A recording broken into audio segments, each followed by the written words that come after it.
कर्म अच्छे करो या बुरे, इंसान उनके लिए स्वयं ही उत्तरदायी होता है। एक व्यक्ति था जो स्वभाव से काफ़ी लालची था। उस व्यक्ति ने धन कमाने के लिए वो सभी हथकंडे अपनाए जो वो अपना सकता था।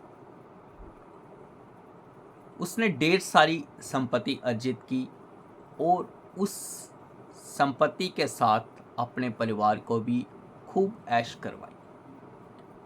ऐसा कोई सगा नहीं था जिसको उस व्यक्ति ने ठगा नहीं था। आखिर एक दिन उस व्यक्ति की मृत्यु हो गई। मृत्यु होने के उपरांत उस व्यक्ति को धर्मराज जी के सामने पेश किया गया। तो धर्मराज जी ने चित्रगुप्त से कहा कि इस व्यक्ति का कच्चा चिट्ठा निकालो ताकि इसका आने वाला समय तय हो सके। जब उसका हिसाब किताब निकाला गया तो उस व्यक्ति ने जिंदगी में कोई भी ऐसा कार्य नहीं किया था जिससे उसको पुण्य प्राप्त हो। तो धर्मराज जी जब उसे सजा सुनाने लगे तो उस व्यक्ति ने धर्मराज जी से कहा कि महाराज कुछ देर के लिए रुक जाइए। तो धर्मराज जी ने पूछा क्यों? तो उस व्यक्ति का कहना था कि बेशक मैंने ज़िंदगी में बहुत बुरे कार्य किए हैं, लेकिन इन बुरे कार्यों से मैंने जितना भी धन अर्जित किया उस धन से मैंने अपने परिवार को हर प्रकार की सुख सुविधा दी, और आज यदि सजा देनी है तो फिर मेरे परिवार के अन्य सदस्यों को भी मिलनी चाहिए।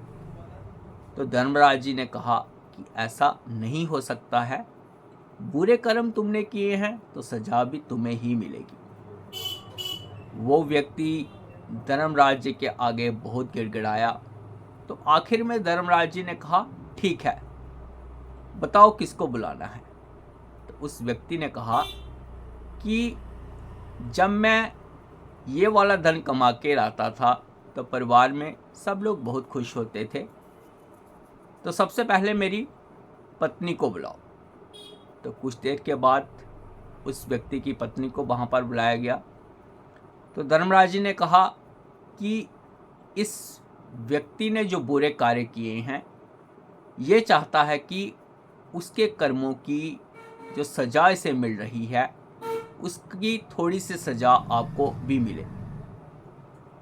तो पत्नी ने कहा कि ऐसा नहीं हो सकता है।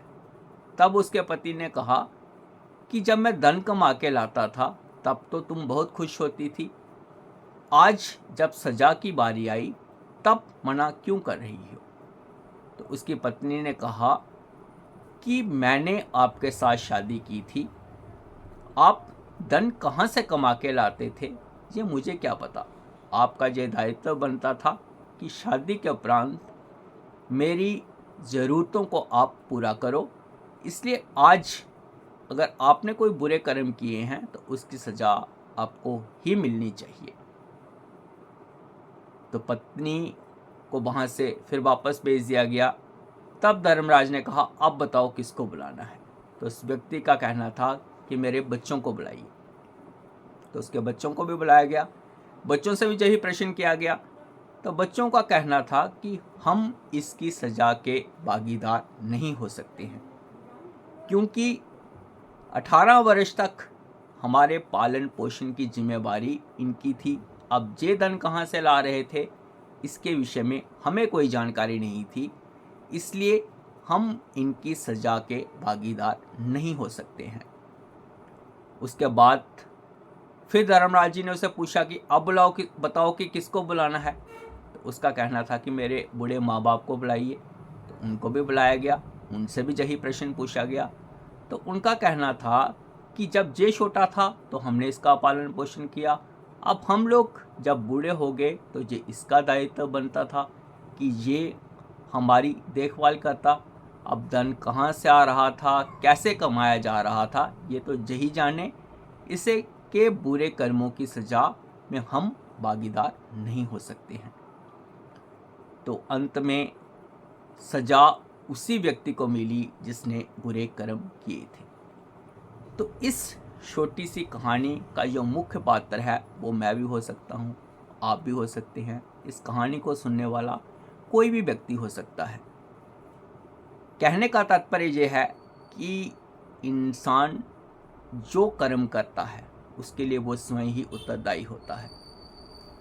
यदि हम धर्म को मानते हैं तो ये भी सच्चाई है कि कर्मों का फल मिलकर ही रहता है। इसलिए जीवन में प्रयत्न करो कि बुरे कर्म हम ना करें।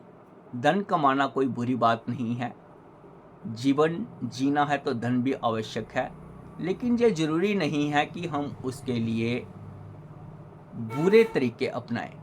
सही ढंग से भी इतना धन जरूर कमाया जा सकता है कि जीवन अच्छी तरह से चल सके। तो ये एक छोटी सी कहानी थी जो मैंने आपको बताई। तो आपको ये कहानी कैसी लगी इसके विषय में हमें ज़रूर बताइएगा। तो आज के लिए केवल इतना ही। फिर मुलाकात होगी अगले हफ्ते एक नई प्रेरणादायक कहानी के साथ। नमस्कार, जय माता दी।